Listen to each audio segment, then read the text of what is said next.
Welcome to the first of our talks for 2019. The room is pretty full. Everybody seems to have headed to the back of the room. The room looks like it's going to kind of tip up and move to the back, but I feel like moving down, filling seats up front as people come in. Come on down. Anyway, I'm Mike Udell. I chair the Department of Community Health and Prevention here at the School of Public Health. Welcome. We are so pleased and honored to have Dr. Dwayne Proctor with us here today to speak with us. Dr. Proctor's been here since last night. We got to spend some time with him, faculty and students, and today we're lucky enough to hear his talk. Dr. Proctor is Senior Advisor to the President at the Robert Wood Johnson Foundation. He's been there for 17 years as of the other day. Right, Monday. Dr. Proctor was, before joining RWJ, an assistant professor at the University of Connecticut School of Medicine, where he also did his BA, MA, and PhD. He then did a Fulbright in Senegal, West Africa, and has done amazing public health work throughout his career that I know has excited all of the faculty and students who have gotten the chance to hear from him today, and I know you guys will feel the same after this talk. One thing that came up at dinner last night, which I thought was incredibly cool, is that Dr. Proctor was the sound engineer and road manager for Ray Charles from 1986 to 1989. Oh, everybody loves that. And he said it used to be on his bio, and he took it off, and I said, is it okay if I mention it? So, anyway, we've got, a living public health legend and music legend, so it's just so great to have you here today. Thank you so much. Thank you. I am a legend in my own mind. And I'm very happy to be here. I want to thank Dr. Diaz-Rue, her colleagues, and others who have helped get me here, make me feel comfortable during a time period. It was a long train ride from Princeton. One stop and I was here, but it actually has been a great pleasure to be here. And so I'm happy to bring you this presentation today to talk to you about what the Robert Wood Johnson Foundation has been doing, why we're doing it, and how we're going about making a shift towards health equity as a part of our work. And so I'm really happy to bring you that information today. But I know that it's important for us to get our terminology straight. So before we go any further, just want to show you the definition that we're using to describe health equity. We want to make certain that everyone has a fair and just opportunity for health and well-being. And doing so means we have to acknowledge some of the structural barriers that prevent people from being healthy. Barriers such as racism and discrimination and poverty and jingoism and xenophobia and sexism and all the other ways that our American culture have chosen to not like one another. These things are barriers that impede our work. It affects our studies and the outcomes as we're thinking about them, and also the conclusions that we happen to draw when we do research, especially when we do not measure these types of things, these barriers to health outcomes in our work. And so for us, it's very important for us to articulate that these barriers are important and that they're real and that they make a difference in people's lives, and that pulls us away from this idea of when we think about the results of our studies, talking about how communities may not have been ready for the work that needed to be done. So that we stop talking about communities and saying things like, well, the community never made this a priority, so the intervention was not successful. If we do not, in our planning of interventions and our studies and others, measure these things as important, then we have already introduced error into our model even before we got started. So this is why this definition is very important. Dr. Paula Braithman from the University of California, San Francisco campus worked with others to come up with this definition. There are several definitions of health equity. This is the one that we're using in particular, and mainly because it calls out the fact that discrimination, poverty, and those other things I mentioned as barriers are very, very important. At the end of the presentation, there's a link to all sorts of resources that may come up in today's talk. And there'll be a link to this one as well, but you can find it on the RWJF website.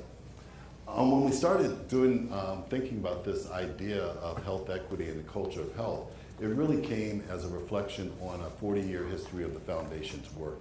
Our work has always been around eliminating health disparities in one form or another. Some aggressively on some issues like tobacco control, childhood obesity, underage drinking, and not aggressively in some other areas where we also managed to have some success, like end-of-life care.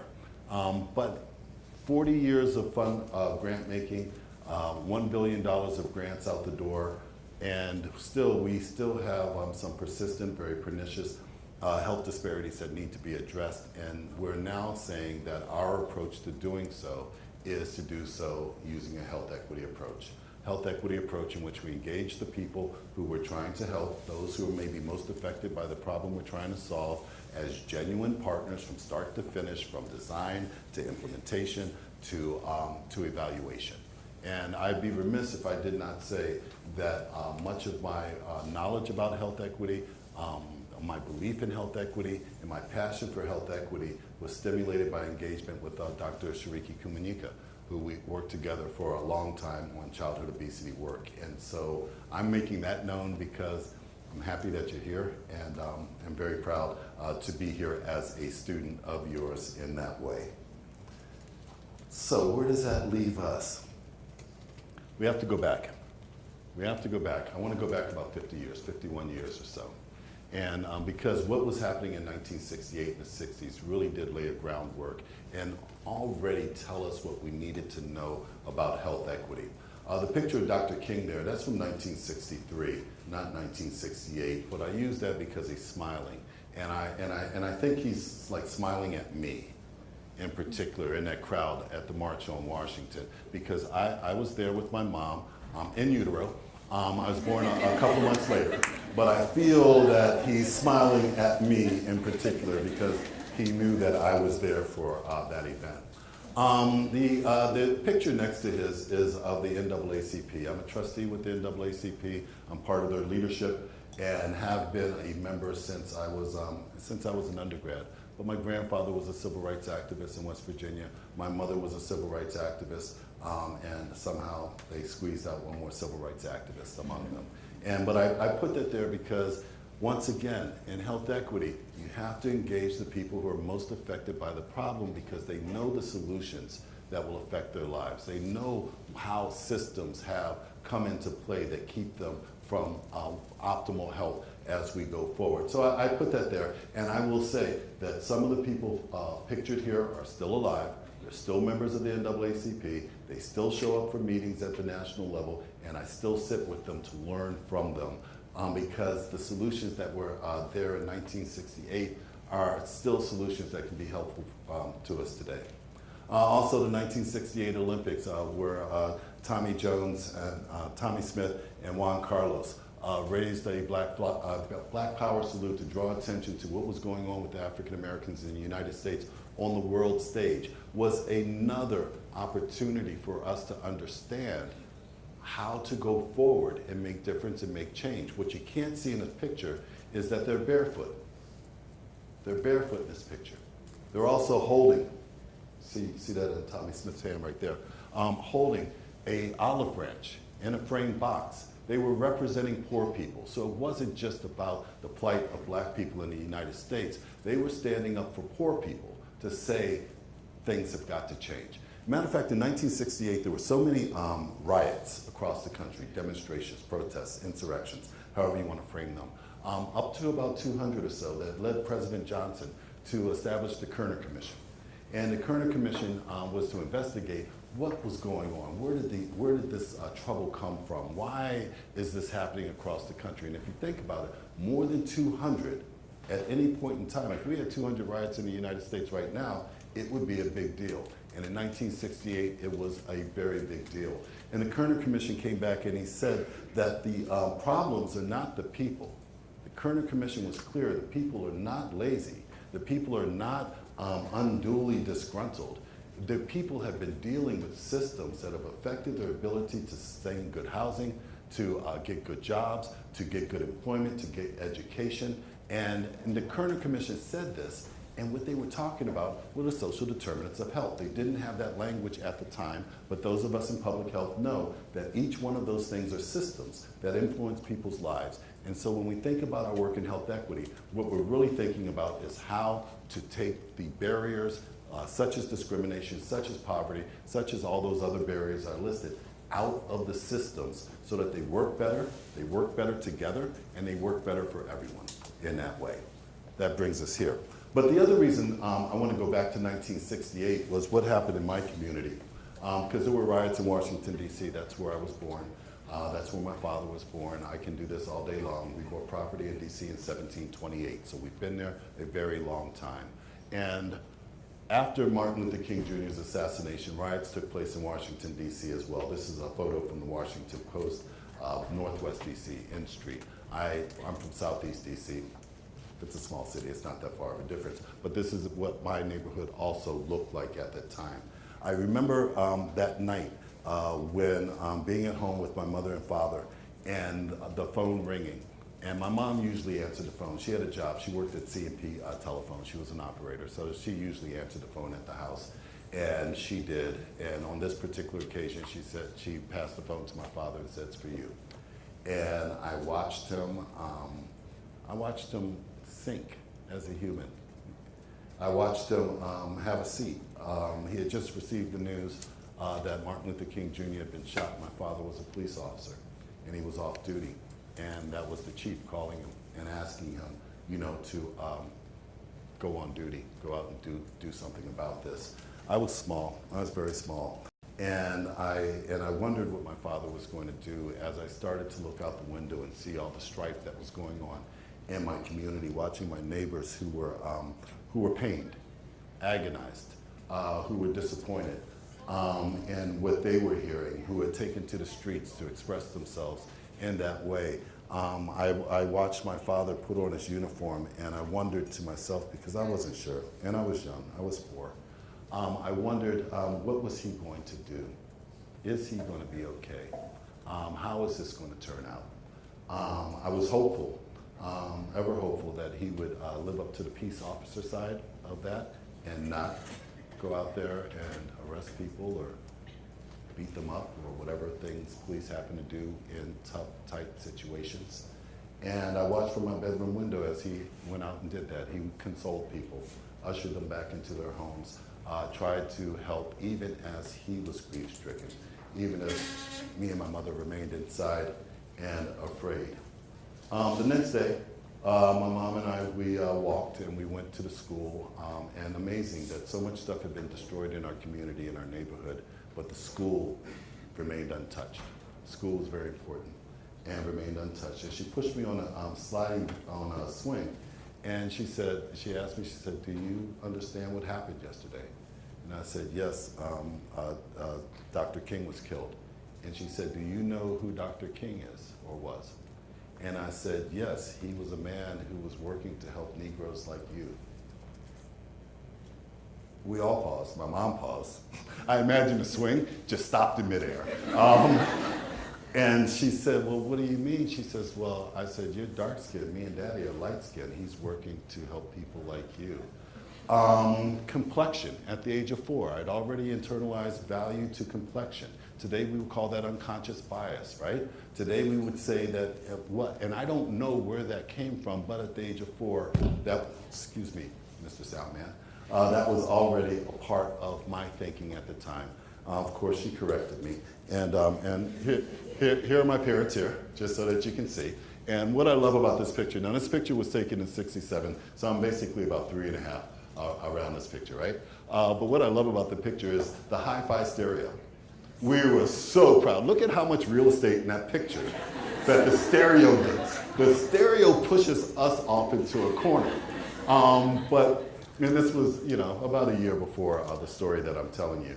But I'm bringing it up, though, because the things that are in the air in the United States just happen to be in the air that even as a young child, one can pick up on, influence us, affects us, and we need to try to measure those things as we do our work and not necessarily always stick to everything that's been done before us.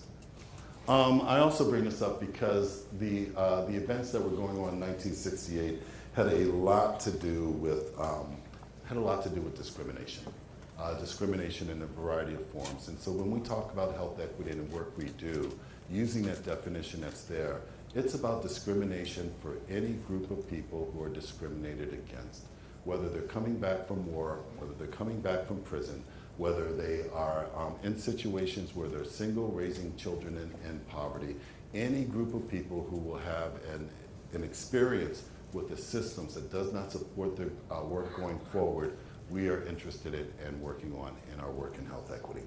So I want to make that clear. But I also want to show you how it also plays out. So here's a map of Philadelphia that comes from our work with Virginia Commonwealth University. They have these maps on their website. They're on the Robert Wood Johnson websites, and they show life expectancies by different areas. And so you're more familiar with Philadelphia than I am, but it's very, very clear. If you live close to the Liberty Bell, you are more likely to have a much longer life than somebody who lives maybe 5 miles away or maybe 10 miles away. And it'd be easy to say that this is the problem, and this is not a problem. This is just a signal of the problem. But we have to pay attention to signals. And if we had thought about this, or if this was a thought in 1937, this is also a map of Philadelphia, okay? And when we go back, you can't do a complete overlay with these maps, but what you can see is the areas that are in red. These are the areas that the banking industry here said were not ready for investment, that money should not go there, that those people, we shouldn't put your businesses there, you shouldn't put your jobs there, you shouldn't invest in those areas. And for the most part, in a large way, some of the same areas that are redlined in this map are some of the same areas that have lower life expectancy today. Now, can we say that redlining caused the problems that we're seeing today? I don't think so. But I do think we have good reason to say that our social attitudes, our political attitudes, and our policies in 1937 led folks to make decisions like this that seem to be affecting people's lives today. That the social attitudes, the political attitudes of the day influence how policies actually play out. And 70, 80 years later, there may be a connection with what we're seeing in other ways. This map is available on a website called Redlining Philadelphia, and there are a few of them in particular. I also have maps like this for other cities across the country as I go around and speak. And this map is very clear. They just give you a rating. Red is bad, yellow is not so bad, and blue and green are good, right? But then other maps I have will call these areas and say, that's a Jewish ghetto. That is Italian immigrants have just moved here. These are where black people are. And I'm using polite language, right? But those were actually on the maps as labels in that way and focused on places that are not ripe for investment. Here's the other thing. This is Philadelphia, right? The map I'm talking about that had the Jewish slums and others there, that was Minnesota, Minneapolis, Minnesota. It's the north. You wouldn't expect such, but it's real. And it has real effects and devastating effects on people's lives. You can look at this. We know that racial residential segregation has an impact on health outcomes. We know that, that racial residential segregation cuts off people of color from opportunities to access health care, to participate in good jobs and others. The way this schema works is the closer to zero you are, the closer to complete integration that you have, the lack of racial residential segregation. The closer to 100 that you are, the closer you are to being in a completely segregated community. From this, Pennsylvania is an average of 72, pretty much the same as in Philadelphia County in terms of being closer to being completely segregated in those ways. And you look at neighboring Montgomery County, and you see it's closer to integration at 49.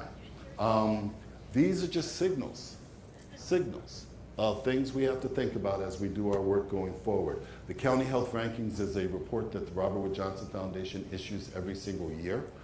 This is the first year that we started looking at racial residential segregation because we started to see the data that place matters and who you are in place matters. And so doing these types of analysis helps us understand For example, why you may have babies of a lower birth rate than another county that's nearby, and it might be because of the services and the access is different based on where you happen to live.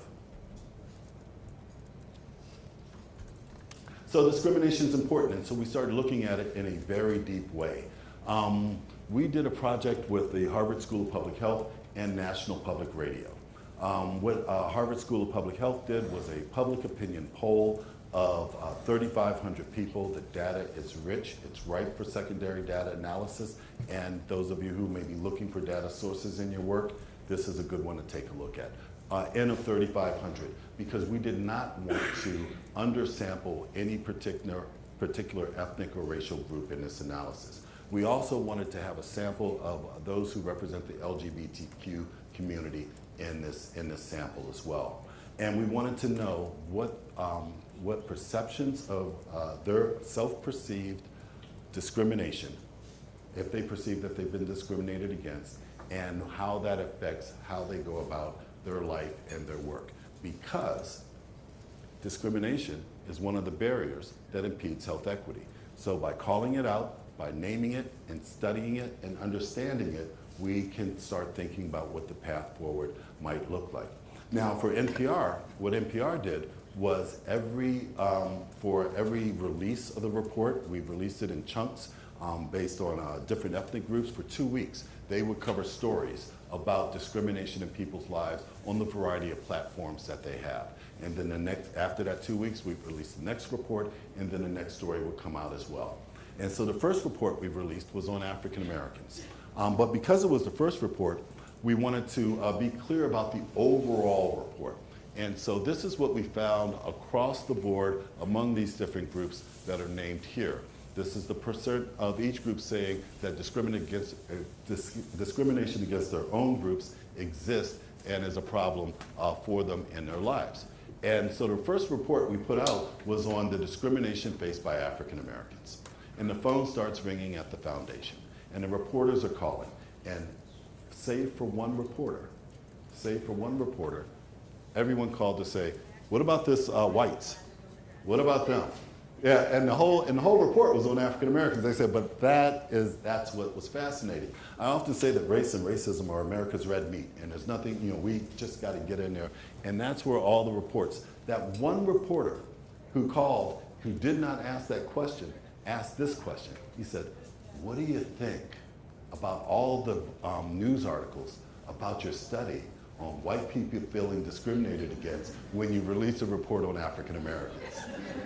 And I was not aware at that time that that's where the trending was going. And I was like, well, maybe we should have released them in a different order. I don't know. But more curiously than this is when I look at this, and I look at some of the other information that I will share with you, it starts to percolate research questions in my mind. But with this study in particular, NPR's role was to, now I'm going to do some magic here with the computer. NPR's role was to report a story. And I want to give you an idea of one of the stories that they ran when this discrimination poll came out, and it's about Laura and Gustavo. I left a voicemail. I said, my name is Gustavo. I live in the neighborhood. I'm interested in moving into a better home. And I was a young married guy looking for a place to live.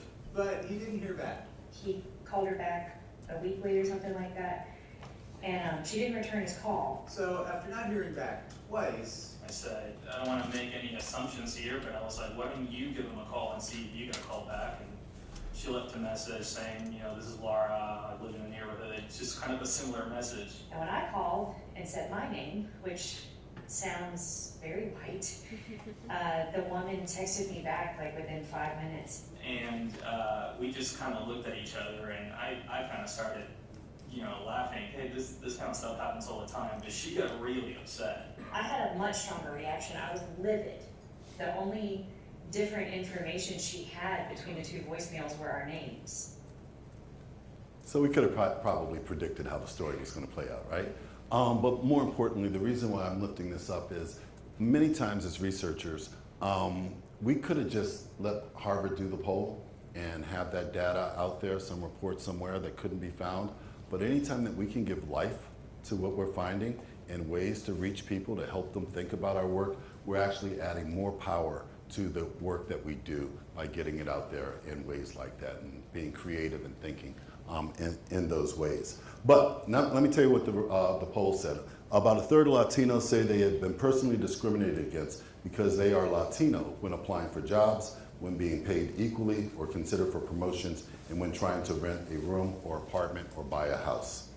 Other highlights. Half or more of African Americans say they have been personally discriminated against because they are Black when interacting with police, when applying for jobs, when it comes to being paid equally or considered for promotion.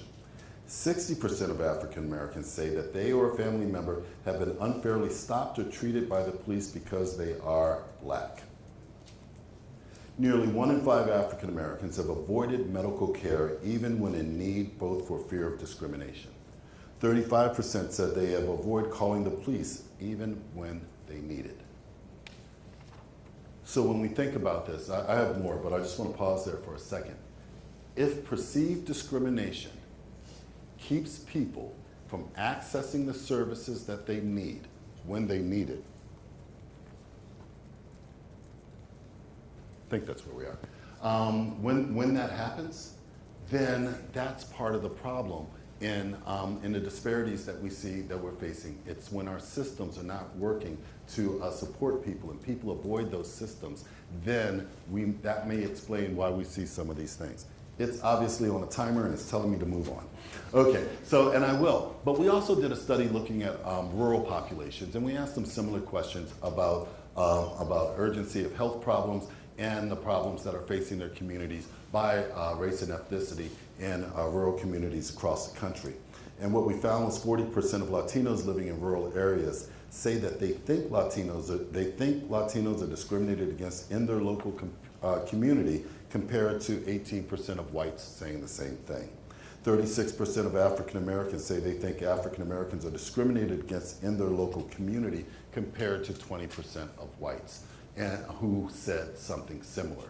So now we're starting to see where the discrimination starts to break down a little bit and is applied some context to.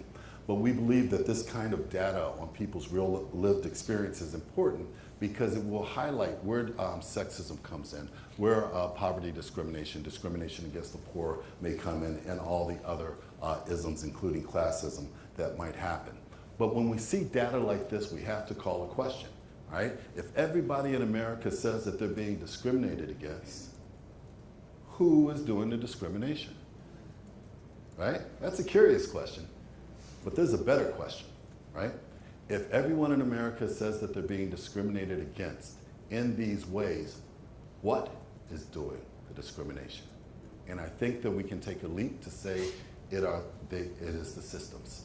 The systems that we call the social determinants of health have inherent discrimination in those systems that need to be obliterated for our system to work better and work better for others. But this is how it's playing out in real people's lives. If those from the LGBTQ community are saying the same thing, we don't call the cops when we have a problem. We don't go for medical care or treatment because we're afraid that we're going to be discriminated against. You can see how this can play out in so many different ways in people's lives. Then the discrimination actually tends to look like it is the thing to focus on in our work, especially around health equity.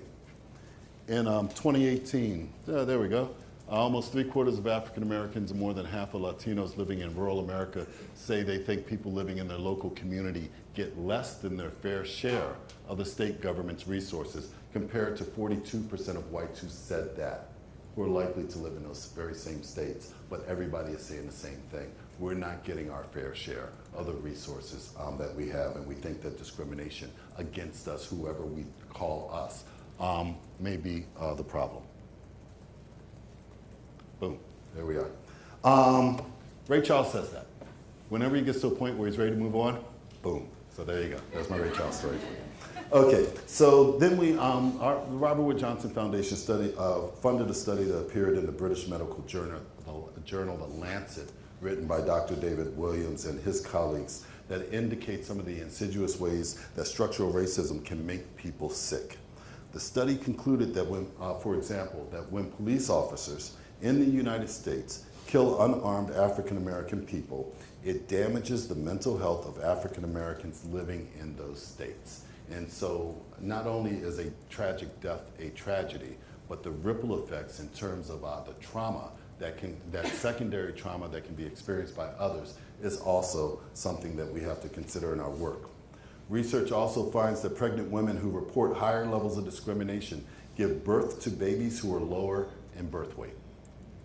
Our county health rankings and roadmaps report shows that persistent health gaps by race in counties across the United States compared to white newborns, African American newborns are twice as likely to be born at lower birth weight and about twice as likely to die before their first birthday. So let's hang on to that for a moment.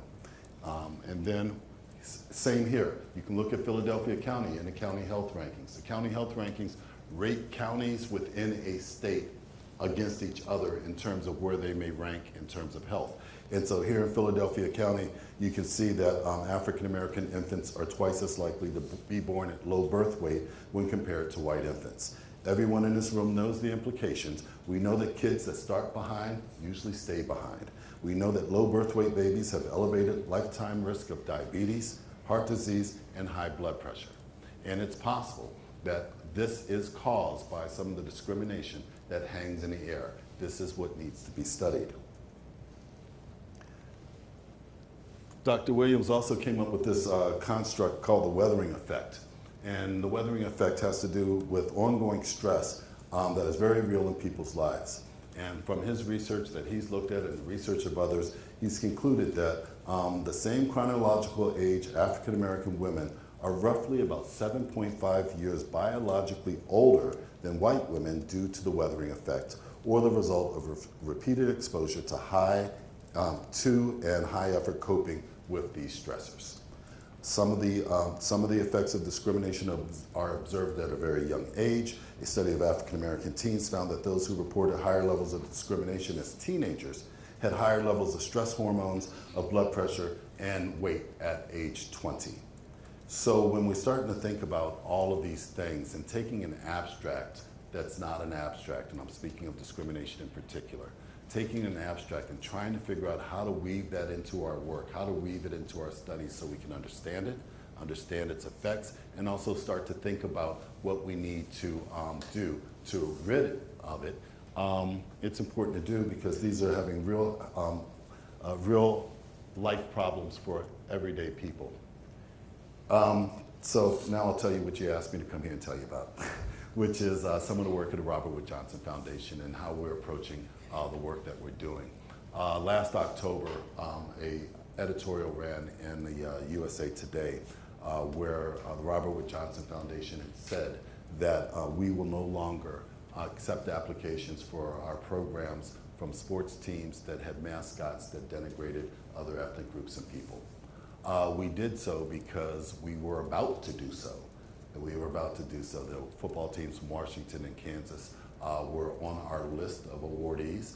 Our colleagues in the American Indian community and others got wind of it, got in touch with us, told us they didn't like it, said we don't understand what we're doing by endorsing these teams and their mascots. They talked to us about the real psychological effects that happens to American Indians and American Indian kids who attend schools that have mascots that have Native American caricatures as their mascots. They took us to task, and I loved it. I loved every minute of it. The phone rang, my friends called and they said, we're writing a letter to your CEO and we're gonna let him know what we think. And I said, go for it, please copy me. Go for it. And I did not run through the foundation and tell everybody that this was coming. I thought that it was very respectful that my colleagues from across the country called me first to say that this was going to happen and go down. And then when it happened, you know, we had every reaction that you would think any organization would have. And what did we do? Why are they mad at us? It wasn't me. This person should have caught that error. This person should have done it. You know, so we go through those stages just like a human does when you've been accused of doing something wrong as a first reaction. And then as we sat down and thought about it some more, we said, okay, we need to engage with this group and really understand what the issues are. We work with Dr. Stephanie Freiberg at the University of Washington, who studies these things in particular. We talk to young American Indians who go to these schools. They were not polite at all in helping us understand the errors of our ways. They said anybody who takes their imagery has no right to do so because you don't take the meaning with the imagery along with it.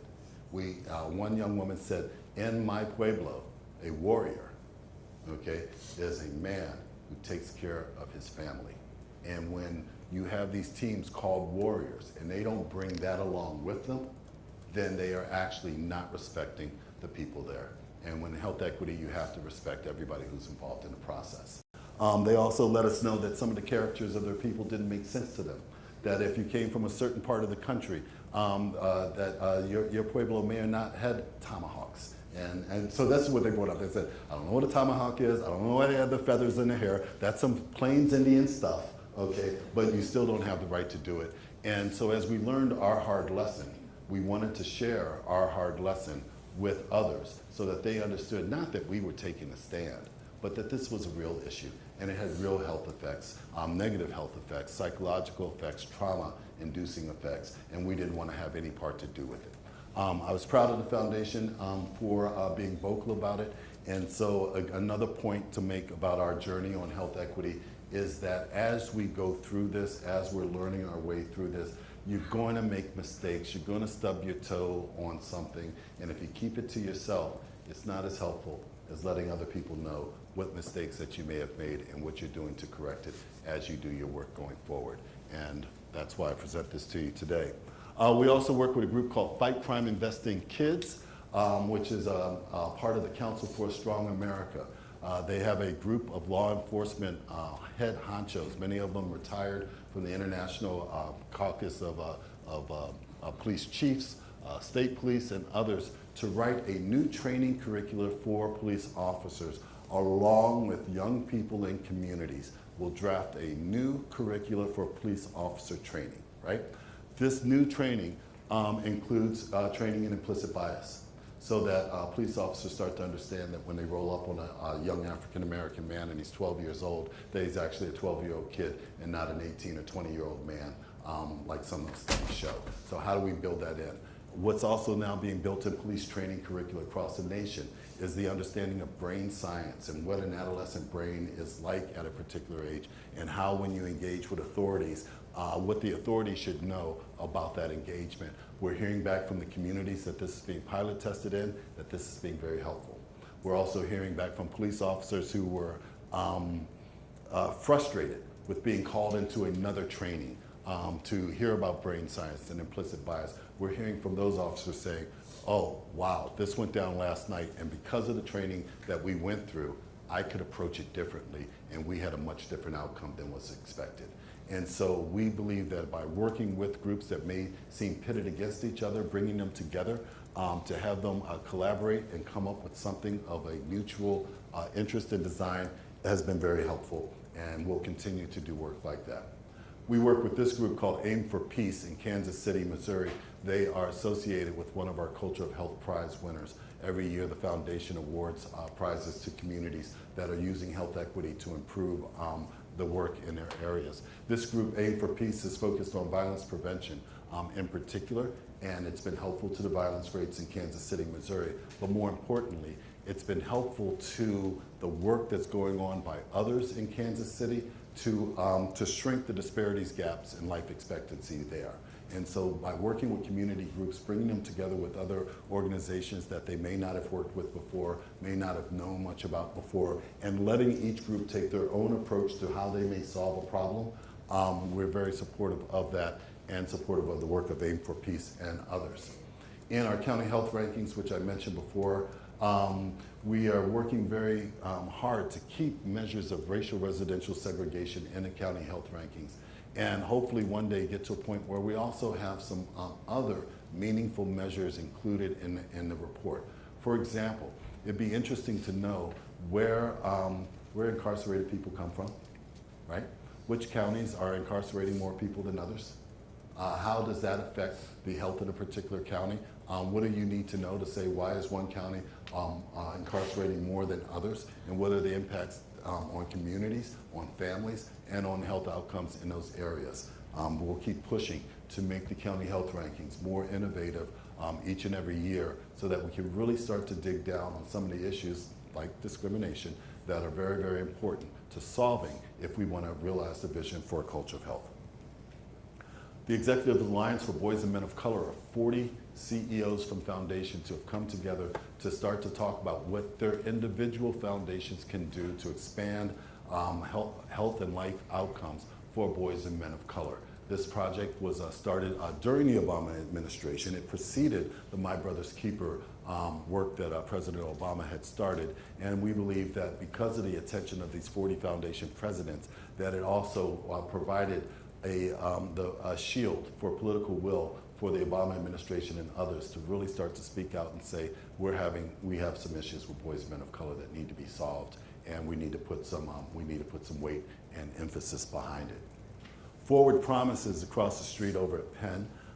It's another project aimed at helping boys and men of color, but mainly coming from the approach of how do you deal with the historic trauma and the ongoing trauma that may be experienced in their everyday lives. Forward Promises being led by Dr. Howard Stevenson. The work is going well. Grants have been made to 14 communities across the country, and each one of those communities are starting to think about how they can deal with the ongoing trauma and the historic trauma that young men may experience in those communities. We also fund research, and I hear you all do research, right? Yeah. This is a graphic that ran after the economic opportunity, race and economic opportunity study came out. This is data by Dr. Raj Chetty, a big data kind of project. The blue squares represent rich African-American young men.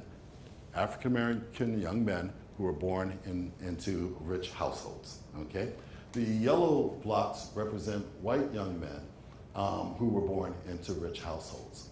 What the graphic is intended to show is that regardless of coming from an affluent background, if you're a black male coming from an affluent background, you are more likely to fall into other categories, including being poor as an adult, than you would if you're white.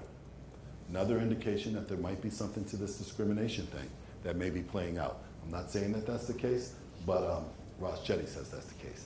But he also says that we are not going to nickel and dime our way out of this situation, that we need to make certain that we have the appropriate emphasis and resources and opportunities and mentoring for two groups of people in particular if we want to see things change in our country in regards to equity broadly.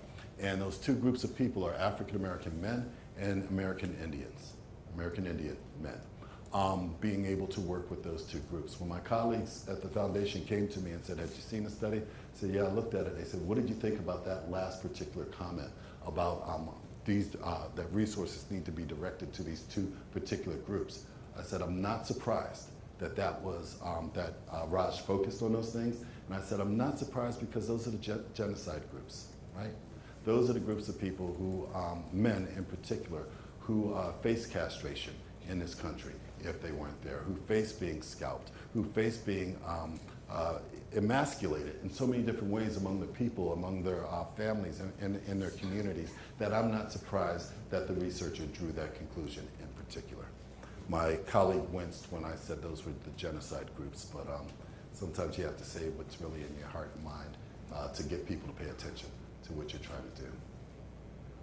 We have the Cultural Health Prize. I mentioned this before. These are some of the places that are doing good work on health equity, some good examples of on-the-ground work where institutions that are positioned and powerful are working with people and community-based organizations who may not be positioned with their power, but powerful, but they are just as powerful nonetheless.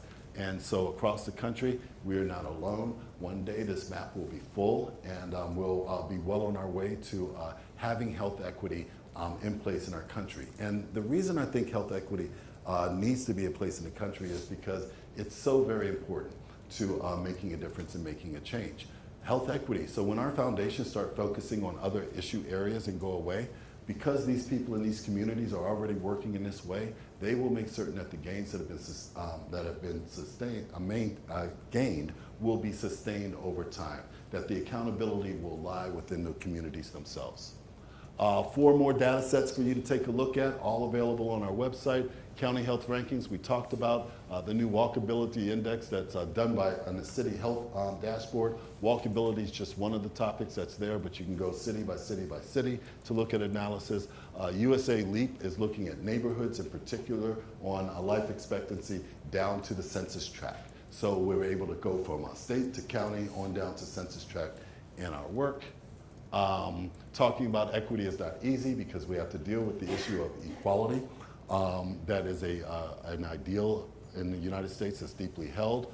This graphic was the graphic of the day 4 or 5 years ago, put out by the Center for Social Inclusion, trying to show the difference between equality and equity. And when we use these diagrams and these sketches, these graphics, they're really metaphors for the situation that goes on. Metaphors never solve a problem, but metaphors help to start a discussion. This graphic's been criticized by everybody. There's like a whole page of critiques that are on there. Things like, well, I don't know, why somebody have to give up the box for somebody else? It seems like communism. Literally, that's a quote, right? Why not put in a chain link fence and then everybody could see it and you wouldn't even need the boxes? Well, if there's these disparity differences, why is the ground level? Why isn't the ground angled to show that, you know, it's not an even playing ground, right? And that's all good. You want that kind of talk. You want people, because now they're trying to talk about the difference between equality and equity to bring the construct forward.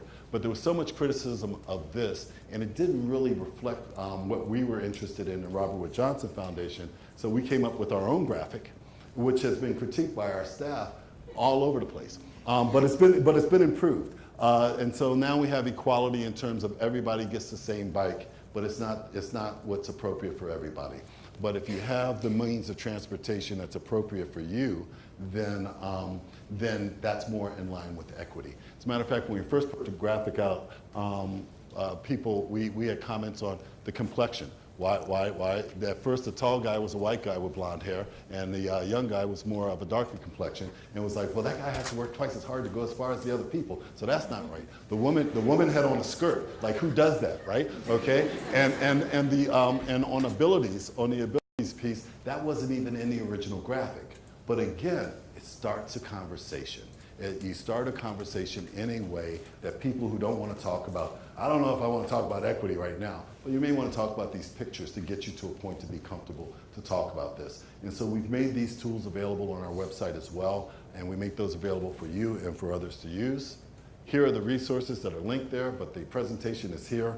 And so I know you can't link to that, but you can get copies from someone here of the presentation and have all that information.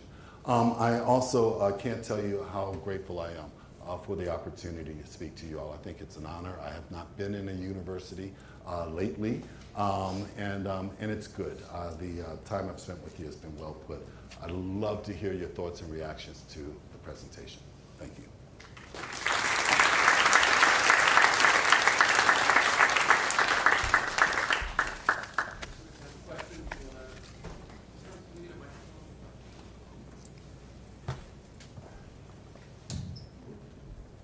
Great talk, by the way. Thank you, sir.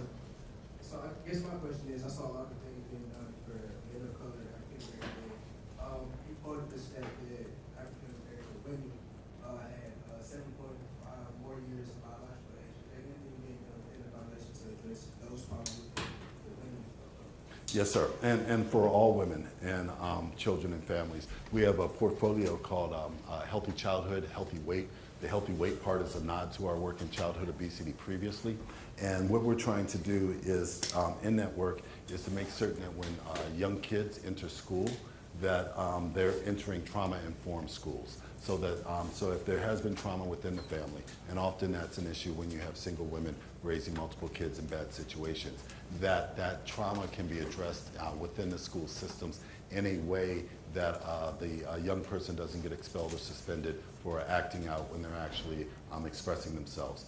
So it's not labeled specifically for girls and women of color, but the intent is that we are working with girls and women of color. And I don't know if the opposite phrase is non-color, because I'm not a racist. I don't believe in race, and so the language around race is always tricky for me. But we are trying to make certain that all of our children and families across the country are getting services in a way that's appropriate for them based on their background, where they might come from, and what they may have experienced. Does that help? Thank you. It's a great question. I love it. There's a hand over here, right behind you. Two. Thank you very much for the presentation. And I appreciate the red line map that you showed of Philadelphia. And correct me if I'm wrong, but these maps have not been out for at least publicly available until months. And so has the foundation given thought into what it is that they're looking for in terms of academics, research institutions, what we can do to help with now seeing the information? Not that we really needed a map, but the simple fact that these maps are now available, has the foundation given any thought in terms of what we as researchers do with this information to kind of push forward to see more success? We place a heavy emphasis on data and on evidence, and being able to use that to move forward as we do our work. And we're hopeful that by presenting the data sets, being able to show how we've used it to help others make decisions, that will inspire some thought about what's next to come. Part of the health equity part is that I'd rather hear from researchers about what they think they can do. So, just like I say, engaging communities authentically, how do we engage the research community in authentic ways to bring this up? We have a conference every year that I think all of you all should go to. I'm sure my colleagues will say, wow, how can we take all of Drexel with us? But it's called Sharing Knowledge, and it's for researchers to come together and start to think about how these tools can be used in different ways. So we've given thought to it, but we haven't given thought to like what we want people to do, because that was our old approach of working. And now we're saying we have some stuff, you all have some stuff. How do we come together around some stuff and do some stuff? Thank you. So I'm just bouncing off of Caleb's question from before about women, and I was wondering what sorts of programs the organization may consider for adult women, because although children are very important, they're not an inherently gendered interest group. So, I mean, you mentioned that Black women are biologically 7.5 years older than chronologically the same age white women. Black women are less likely to receive care that takes into account their own thoughts about how they're being treated in hospitals and I mean, even just going to birth. But I don't want to go too much into the child care aspect, because there are a lot more issues than children and single motherhood facing women of color. Glad you added this to Caleb's question, because what I didn't say in response was also when we started down this path of working on boys and men of color, we looked at the amount of resources that were going towards women in particular. And we found that there were a lot of resources that were geared to be supportive of women in those situations. And our perspective, though, was that those resources weren't being targeted in a particular way, but the resources were there and available. So that's another reason why we don't have something tagged for girls and women of color in particular. I think that when you look at the work that we're doing around leadership, our leadership work is to engage folks within their communities, men or women, and to have them work with us to start looking for solutions for the situations that they happen to live in. So we have a portfolio called Leadership for Better Health, in which people work in there. We're also working to transform health and healthcare systems so that they work better for women and for men in particular. You got me, number one, you stumped me. And you stumped me because we haven't necessarily designed programs for adults in that situation. And so it's a good reminder to me that we should. And I think one of the reasons why we haven't, and I said I think, is because when we're looking to get policymakers engaged in making changes, children, it's hard to be mad at children. you know, and so even our work in tobacco control, we were focused. Yeah, right, you can't be bad. I don't want children smoking. And so we came from that perspective, but I don't know that we have anything in particular geared towards interventions for adults as much as we're trying to make the situation for adults better. But you got me. I can admit that. That was a good one. Angel. In the survey, they think different perceptions. Do you have a sense of whether it's in terms of experience?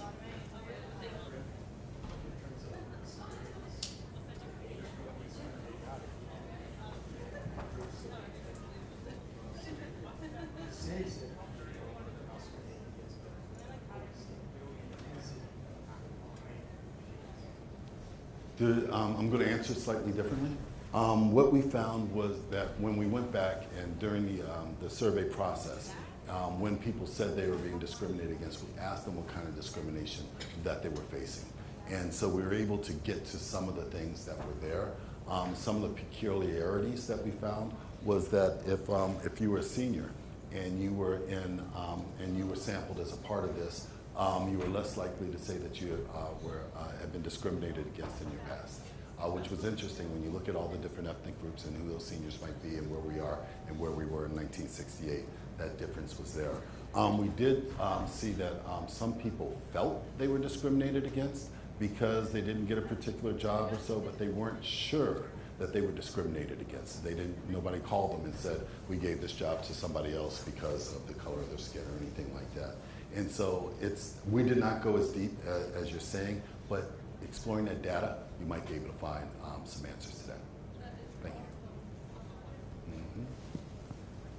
Thank you so much for your talk. Really Sure, enjoyed sir. it. So I fully recognize that RWJS is nonpartisan. Nonpartisan.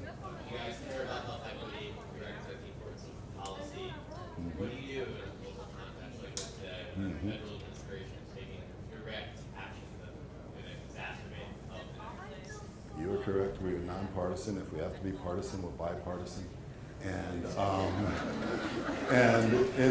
I think for colleagues across the country working in philanthropy, all of us have said that we need to start focusing on local change because that's where support we're going to find. Local meaning within a municipality, a county, or a state. Until it seems that we have more support and cooperation for some of the things that we're looking for from the federal government. And so we have multiple strategies. We have to decide when to duck, when to move, And so right now, what we're doing is we're trying to sustain gains that we've made in the federal area. SNAP and WIC are on the block right now for discussion, but there's so many other programs that are out there that are health enhancing that we're doing our part to lift up the evidence of what we know to work with, what's known to be there, so that we can at least still have a voice. From my point of view, I'm an activist, and so I always think about, hold your ground. We don't want to lose any ground, but if we know we can't be progressive in this area right now, where can we be progressive at? So we focus on state and local for the time being.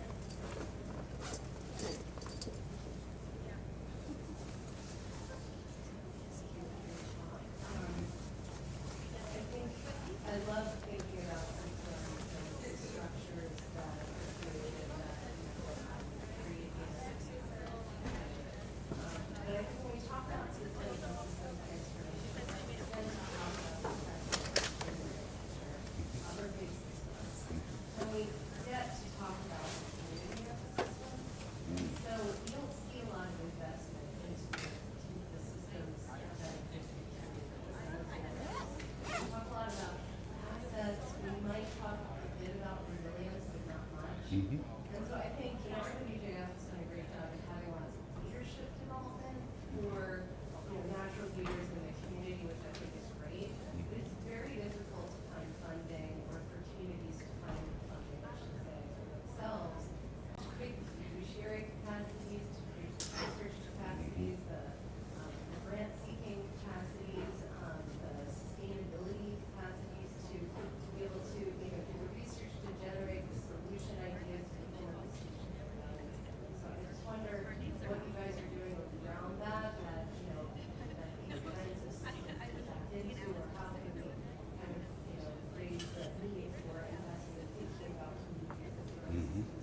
That's a great question, and I'll tell you, because I have an answer.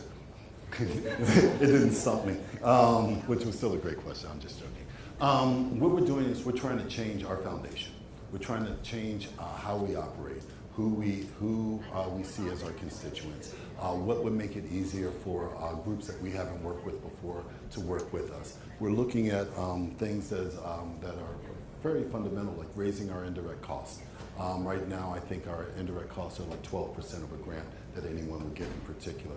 And we've heard from communities that it is literally not worth their time to apply for a grant from Robert Wood Johnson Foundation because they get nothing out of it. It's like a neutrino effect. The money goes in and the money goes out, and we haven't made them stronger.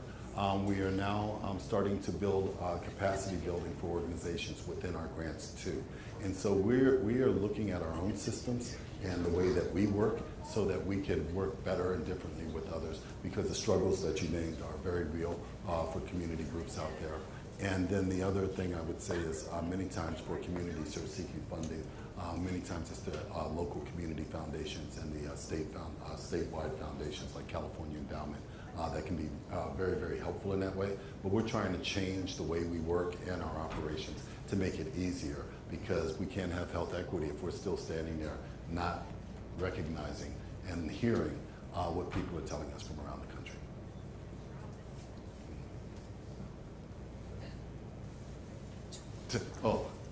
Microphone prerogative? I was struck by the animated picture that showed the wealth disparity. I was curious, and I haven't read the piece, but I was curious, wealth definition, is it economic assets or just income? Because that makes a huge difference in what your life is going to look like. I think for this graphic in particular, this was a socioeconomic status, the wealth of a household that the boys would come from. What that doesn't touch on is income disparity. It doesn't touch on, that was all rich kids, right? So you don't get into the gap, the wealth gap in that graphic in particular. And so we're trying to make distinctions between income, wealth, and other economic factors that are involved, because it's not just how much money you make, it's how much money you can keep and what you can do in terms of having property that you can heir down to generations to come that also complicate the economic gap. Thank you, sir. And then right there. Hi, thank you for your talk today. Hello. Hi. Hey. I was wondering if you could talk more about your partnership with NPR and the foundation has looked to more traditional and contemporary resources for community research.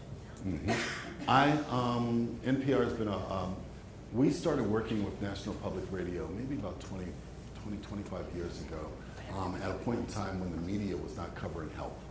And so it was one of those things we wanted to be able to catalyze discussions on health in the media, and so that relationship has maintained. We're now looking at different organizations that can reach some of the populations that we need to reach in this work, different media channels, different ways of using media to do so. Nothing's conclusive yet. I'd love to be able to say that, yeah, ProPublica, we're coming, National Newspaper Publishers Association, we're coming, Telemundo, we're coming. But I don't know where we're going, but I know we're starting to look that way, because this health equity work requires that we are actually in contact more with the folks that we want to see the outcomes improved for, more so, or maybe just as much, to power brokers in Washington and whoever the typical National Public Radio audience is. So we're looking at it, but I got nothing to report down. In a year, call me back. We'll see. Yes, sir. Thank you.